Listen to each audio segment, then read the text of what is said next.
पंढरपूरहून मोहोळकडे येत असताना मोटारसायकलची समोरून जाणाऱ्या गाडीला जोरदार धडक बसल्याने झालेल्या भीषण अपघातात इरफान सलीम कांबळे वय 40 वर्ष पंढरपूर हा जागीच ठार झाला. तर दुसरा अलीम जाकीर शेख वय 30 वर्ष राहणार पंढरपूर गंभीर जखमी झाला. हा अपघात सकाळी सुमारे 8 वाजण्याच्या सुमारास पाटकुल पाटीजवळ घडला. मिळालेल्या प्राथमिक माहितीनुसार मोटारसायकल नंबरवरून बकरी घेऊन 2 जण पंढरपूरकडून मोहोळच्या दिशेने येत होते. पाटकुल पाटीजवळ आल्यानंतर त्यांच्या मोटारसायकलची गाडीला जोरदार धडक बसली. धडकेची तीव्रता इतकी होती की मोटारसायकलवरील एकाचा जागीच मृत्यू झाला, तर दुसरा गंभीर जखमी झाला.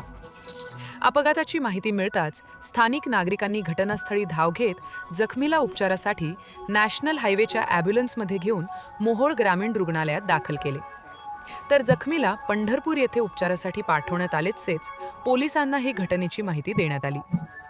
पोलिसांनी घटनास्थळी पंचनामा करून पुढील तपास सुरू केला आहे. या अपघातामुळे काही काळ परिसरात वाहतूक विस्कळीत झाली होती.